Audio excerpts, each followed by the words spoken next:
platicar un poquito acerca de su trayectoria.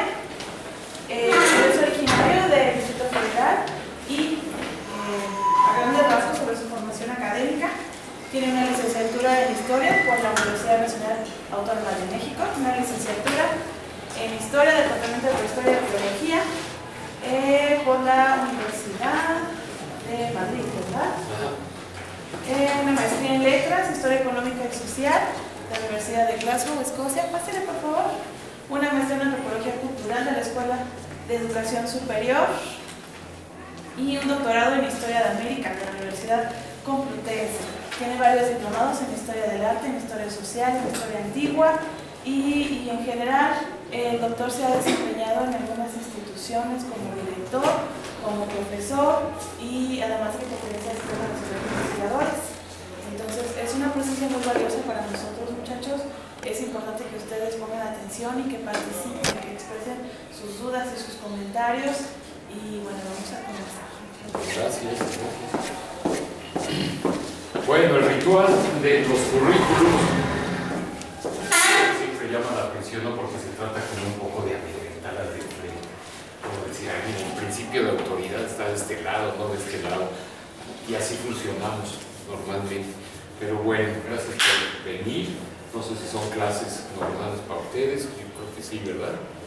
Y bueno, pues hoy nos toca hablar de qué, de algo que no sé si sea como que el principio rector del suicidio o de la alegría que tiene que ver con las elecciones, las dichosas elecciones, los procesos electorales, la necesidad de votar, el voto pensado, el voto consciente, toda esta historia. Y eso a mí pues me recuerda a una lectura que hice hace como algunos añitos de un antropólogo que se llama Marvin Harris. No sé si le suena. Este hombre se quedó sin casa cuando fue el huracán Katrina, ¿se acuerda? Vivía allí ¿dónde? En Nueva Orleans, eso. Sí. Y él hizo un estudio que hablaba sobre brujas y vacas y cerdos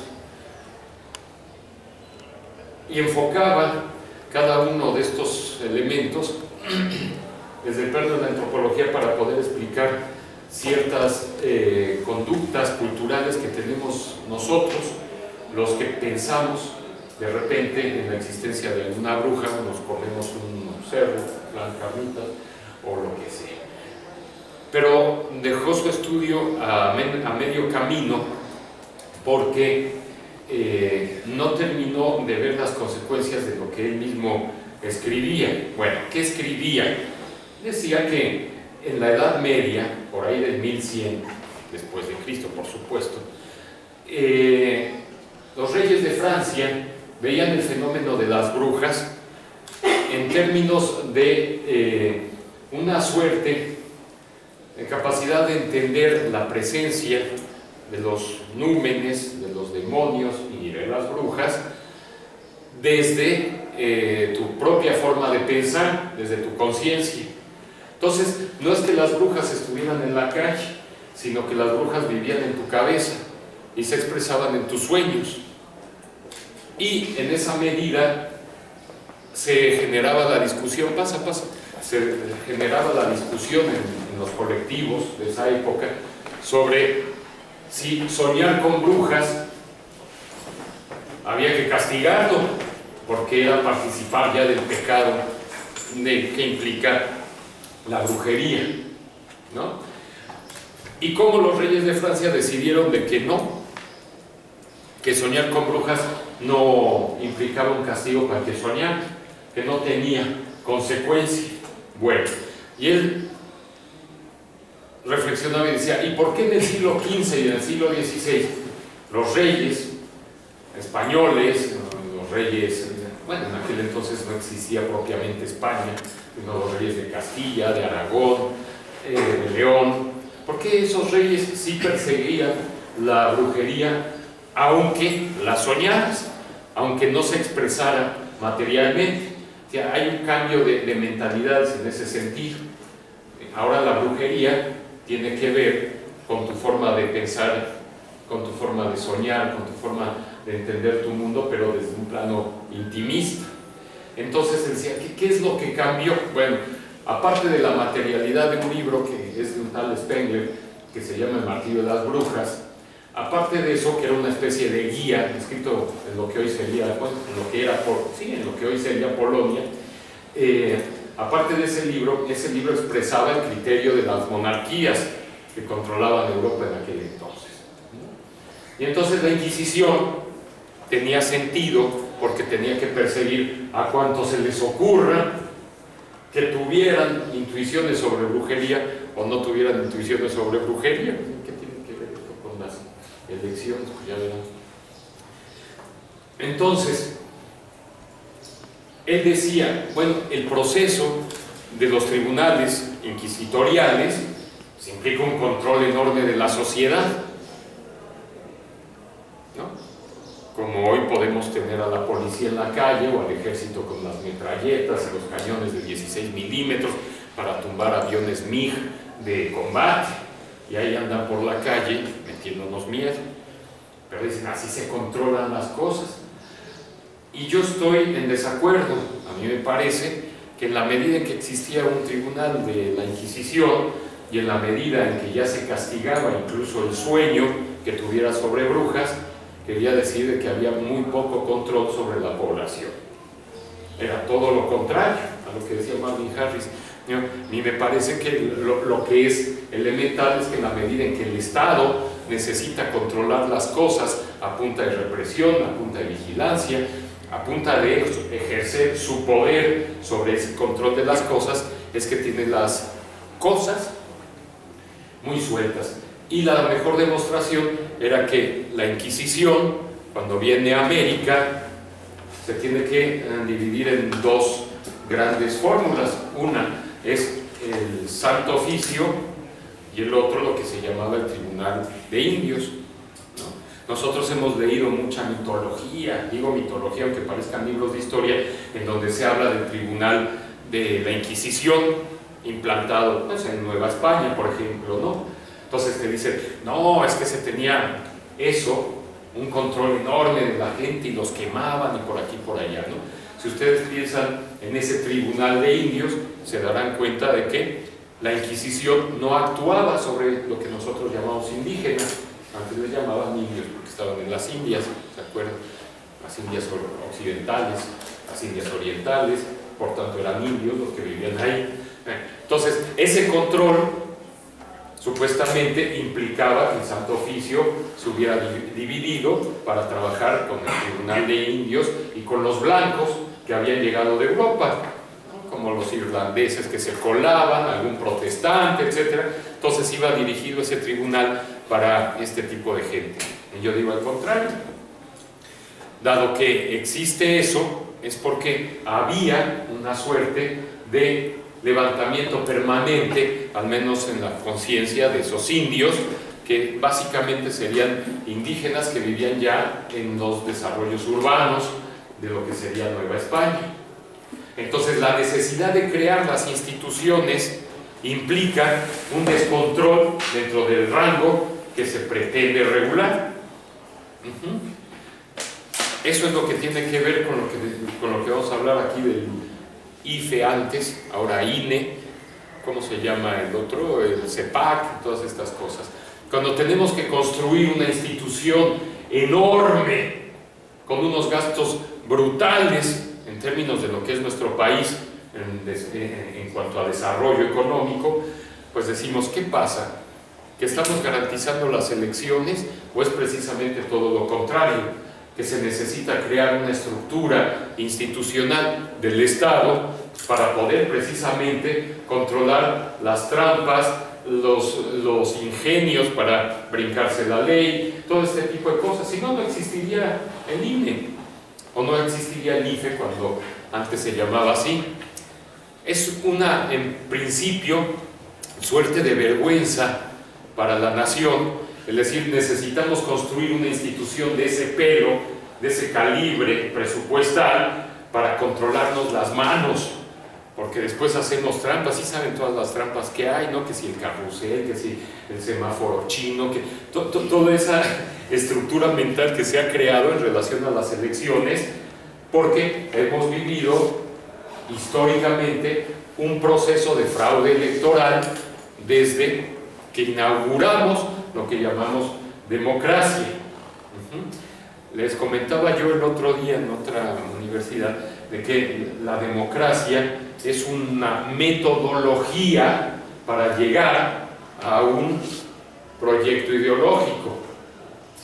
No es el fin en sí mismo. Sin embargo, nosotros creemos de que hay que tener una sociedad democrática y con eso ya vamos a ser felices. No, necesitamos que la democracia como metodología política nos lleve, desemboque a lo que sería un proyecto de nación que implica toda una construcción ideológica. ¿Qué construcción ideológica? Puede estar del lado de la economía, como sería el capitalismo, como sería el socialismo, puede estar del lado del pensamiento mágico-religioso, como podría ser una sociedad como en Haití, donde también se dice que hay democracia, en donde el plano mágico-religioso, ya saben ustedes, los zombies y todos estos, ¿cómo se llaman? Los que, pues sí, no, son zombies los que se levantan en la noche y van caminando y te ahorcan y bla, bla, bla, de Haití. O como en México, que decimos ya somos democráticos, ahí la llevamos. ¿Por qué? Porque tenemos elecciones. ¿Sí? ¿Qué se elige en esas elecciones? Diríamos representantes de cada uno, ¿no? Que sí, son gobernantes y tal, pero son nuestros representantes. O sea, no llegan ahí y dicen yo soy diputado porque me da la gana ser diputado, sino porque eres diputado porque me representas a mí. Entonces, a eso se le llama democracia representativa. ¿Sí? Yo ejerzo mi democracia a la hora de que meto un voto y ese voto hace que tú seas diputado, senador, gobernador o presidente de la república. Y ahí estás. Tú te debes al ciudadano, o sea, al diputado, el cargo que se ha elegido, se debe al ciudadano, a nosotros. Que aunque nos choque, nosotros somos el pueblo. ¿Sí? Como decía Leo Uberman, nosotros el pueblo. ¿Quién es el pueblo? Normalmente lo calificas desde afuera, lo dices, esos del pueblo traen un desmadre. No necesariamente porque estás metido en el cuento. Lo que pasa es que tomamos distancia como una actitud ideológica para diferenciarnos del otro. Pero la realidad es que el pueblo es la unicidad de todos los individuos que viven en una nación, en una región, en algún espacio geopolítico concreto. Entonces, nosotros, el pueblo, agarramos y decimos, elegimos a fulanito de tal como mi representante. Y ese es el ejercicio de la democracia que hemos diseñado, simple y llanamente, elegir a un compadre. Y ese compadre, cuando entra en el cargo, básicamente, en vez de defendernos a nosotros, hace lo que le da la gana, defiende sus intereses, como me decían en un pueblo, los intereses suyos de ellos, y ya nos olvidan. Esto suele pasar muy frecuentemente. Y a eso llamamos democracia representativa, como metodología política. Hay otra metodología que sería la democracia participativa, en donde nosotros, el pueblo, nos organizamos en diferentes estímulos y en diferentes intereses para autoprotegernos de los que quieren ir contra nuestros propios intereses. Nuestros propios intereses tendrían que ser diseñados desde la sociedad, no desde las cúpulas políticas de ningún partido, sino desde nosotros. Para eso, la democracia participativa implica que nosotros, el pueblo, nos organicemos. Tú te organices con tus cuates por ser estudiante, tú te organices con tus cuates para poner un jardín botánico, tú te organices con tus cuates y con tu novia para traer controlado a un funcionario en Tangamanga para que no destrocen las zonas verdes y le metan cemento, sino que generen más zonas verdes. Tú te organizas. Es decir, el pueblo se va organizando o nos vamos organizando por diferentes corpúsculos. ¿Y qué tiene que hacer el Estado? Convocarte a las urnas para que siga trabajando esa manera de entender la democracia. Son dos formas de entender esa democracia. Como metodología para llegar a un objetivo. Esto es como las vías de un tren que te llevan a una estación. La democracia serían las vías, la estación sería el proyecto de nación con contenidos ideológicos, ¿sí? Si son de izquierda estaríamos hablando del estalinismo, del marxismo-leninismo, del maocetunismo, de todo lo que se te ocurra en lo que se dividen las izquierdas. Si estamos hablando de las derechas, pues estaremos hablando de los keynesianos, estaremos hablando de los grupos que siguen el capitalismo clásico, como todo lo que postulaba Adam Smith, por ejemplo, poner un ejemplo, o el neoliberalismo, etcétera, etcétera. ¿Sí? Ya nos vamos yendo. Entonces, el Estado en México tiene como obligación, yo no sé esto para sentarme, pero veo que no los voy a ver a todos, entonces me quedo parado. El Estado en México tendría la obligación, dentro del modelo de democracia metodológico, político, que va a desarrollar, generar el trabajo dinámico para que nosotros participemos en términos de representación y en términos de organización, de trabajo, donde esa democracia deja de ser representativa para pasar a ser participativa, pues funcione, pero funcione siempre y cuando que tengamos un proyecto. ¿Un proyecto de qué? Pues de nación, ¿no? Ese proyecto de nación existe. ¿Ustedes conocen algún proyecto de nación para México? ¿Sus maestros les han hablado de un proyecto de nación? ¿Han oído algún político que hable de proyecto de nación? ¿Algún gobernante que hable de proyecto de nación? ¿Se acuerdan? Piénsenle un poquito. ¿Podría ser Iniciativa México? Pues no creo, porque se le queda muy chico, ¿no? O sea, esto es como si tú tienes un gran terreno y tienes que diseñar tu casa, y entonces dices, pues en este terreno de 10 hectáreas voy a construir una casa de 2,80 metros, pues como que te falta visión, ¿no? O tienes que analizar y decir, bueno, no me falta visión, me faltan recursos, o bueno, no me faltan recursos, me falta familia para llenar los cuartos, o bueno, no me falta ni familia, sino que me faltan insumos, porque si le voy a poner una alberca y no tengo agua, pues ¿para qué pongo la alberca? Cosas así. Entonces, son esfuerzos organizacionales que pretenden decir, vamos a tratar de ir por ese senderillo. Oye, ¿qué senderillo? No sé, hay que buscarlo. Las grandes líneas de los proyectos de nación se animan a través de una estructura ideológica poderosa, ¿no? Por ejemplo, la URSS. Bueno, pues la URSS tuvo que enfrentar, no Rusia, la URSS, la Unión de Repúblicas Soviéticas Socialistas, se animó con una forma de entender el mundo basada en el socialismo, es decir, vamos a trabajar en términos de las contradicciones históricas, vamos a trabajar en términos económicos, vamos a trabajar en la verdad. Estados Unidos de América, lo mismo, dice, vamos a hacer un proyecto de nación amplio, donde tengamos unos pesos teóricos importantes, como Adam Smith y David Ricardo, por ejemplo, de la Universidad en Escocia. Estas personas le dotan a tu modelo de ideología. Entonces dicen, bueno, nosotros vamos a trabajar sobre economía y de esta manera, y de esta manera, y de esta manera. ¿Sí? A nosotros nos falta eso, un proyecto de nación. Si no tenemos ese proyecto de nación, pues difícilmente puedes ubicarte dentro de las líneas de la construcción de tu nación. ¿Sí? Esa es una chamba para ustedes. O sea, cuando regresen de esta universidad, van a tener que decir, ¿qué modelo quiero de casa? O sea, es tan obvio como eso. ¿Tú cómo compras un terreno? Dependiendo de qué. La ubicación. De la ubicación, del precio, del dinero que tienes, y vas ajustando tu modelo dependiendo del dinero y de que haya oferta, por ejemplo, de terrenos. Si no la hay en Lomas, Aunque tú quieras hacer lomas, te friegas y tendrás que ir a otro lugar similar. Y si no hay en el similar, pues vas a ir ajustando tu idea de adquisición de terreno. Y a la hora de diseñar tu casa, la diseñas, valga la redundancia. No dices, a ver, señores albañiles, éntrenle con la paleta del cemento, de mezcla, y póngale ahí. ¿Y qué vamos a hacer, don? Pues lo que usted, yo no tengo bronca. Nada más que si quiero como 20 cuartos, 3 albercas y 62 baños.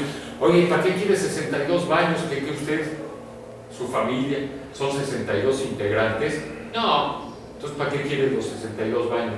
Pues, nomás, no hace padre, tiene mosaico. No, vas a generar una idea sobre la realidad en la que vives, ¿verdad? ¿Con cuánto dispongo? ¿Qué hay? ¿Qué quiero? ¿Por qué lo quiero? ¿Cuándo lo quiero? Es decir, todo el proceso de problematización que implica el tomar una decisión.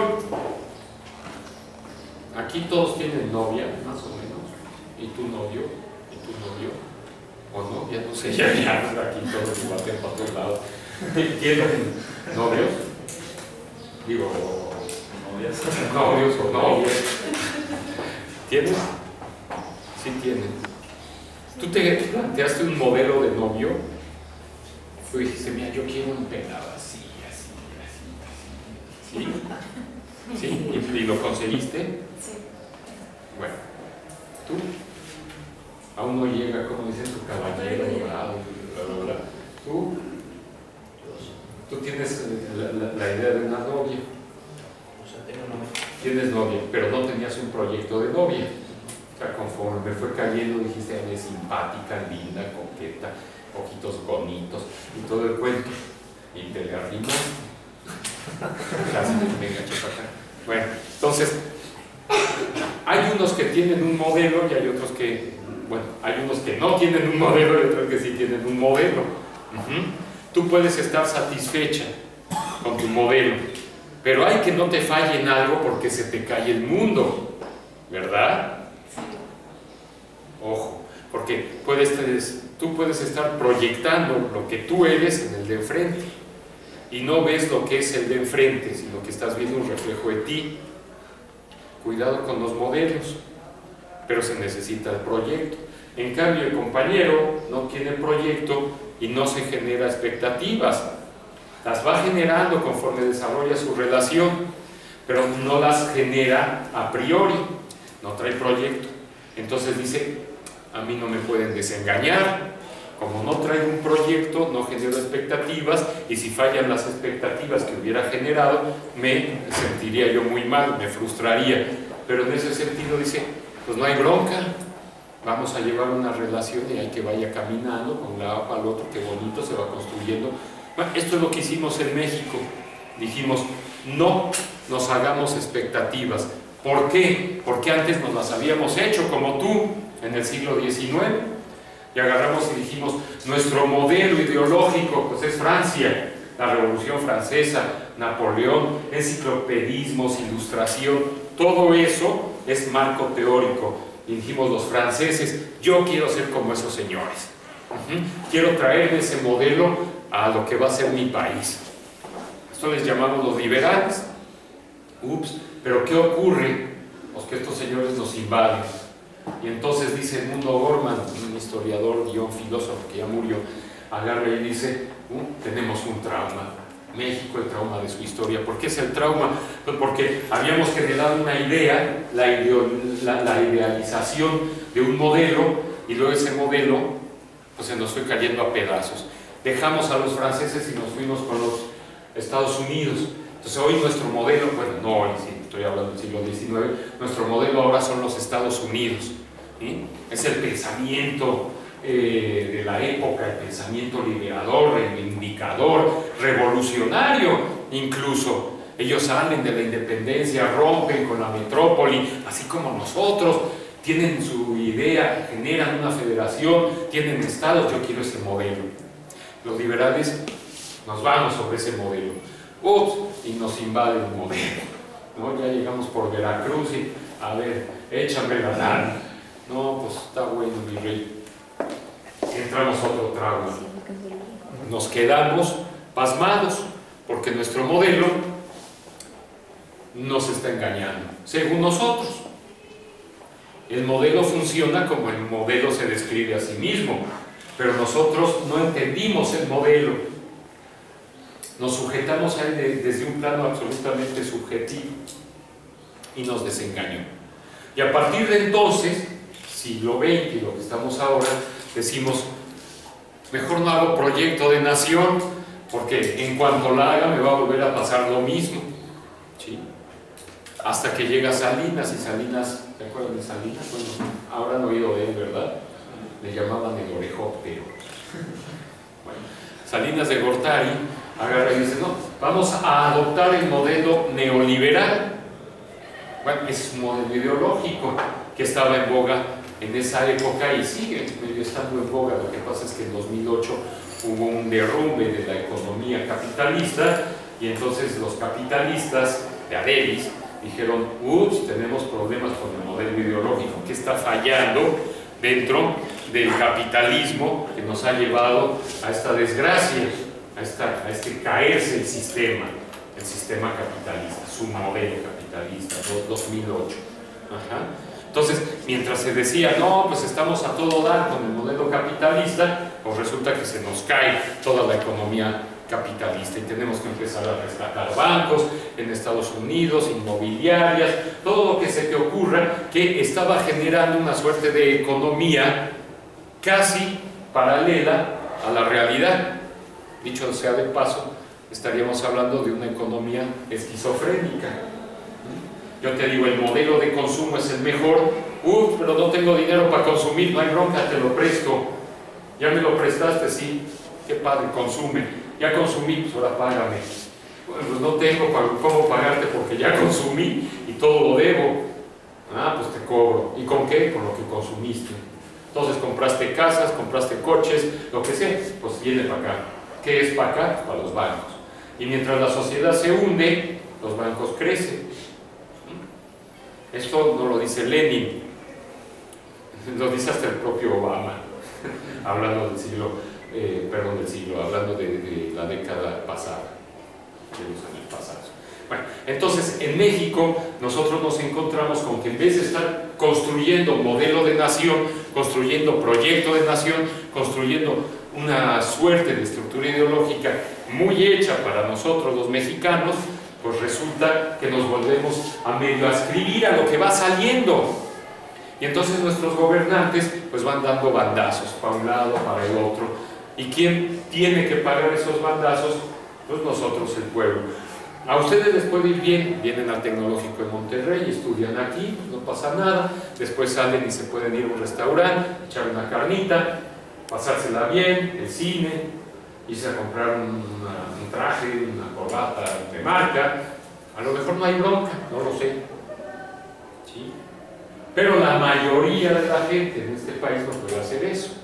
Entonces, el sistema, el Estado, tiene que abordar a la mayoría del país, porque esa es su chamba. Para eso está, para eso existe el Estado, para eso está el gobierno, para trabajar, administrar los recursos, administrar la carencia incluso, y generar proyectos de desarrollo, para que nosotros podamos vivir dentro de esos proyectos de desarrollo. Yo soy empresario, ¿sí? Y quiero jugarle al capitalismo. Entonces yo digo, no, bueno, yo estoy convencido de mi calidad, la calidad de mi fábrica, de los productos que desarrollo, de la formación de mis trabajadores, que sin esa formación mis productos no necesariamente tendrían calidad, etc. Abro mercados y me enfrento a la competencia. Eso es el capitalismo, ¿no? Pero ¿qué pasa cuando el Estado, en vez de estar trabajando por el pueblo, trabaja para los intereses de otros empresarios que vamos a llamar cupulares, que se brincan todo el proceso de entrar en fricción a través de la competencia con otro empresario? Es decir, los empresarios protegidos. Vamos a hablar, por ejemplo, del hombre más rico del mundo, ¿no? Slim. Es un hombre al que lo protege todo el Estado, todo el sistema. Trabaja dentro de las empresas en términos monopólicos. Así cualquiera puede ser un superempresario. ¿Sí? No, bájate a la calle y enfréntate a 8 empresas de comunicación que no estén protegidas a su vez por otro estado. Trabaja tú en enfrentar al emprende, valga la redundancia, en cuanto a competencia económica, mercantil, servicios. Pues estaríamos viendo hasta dónde es empresario este hombre.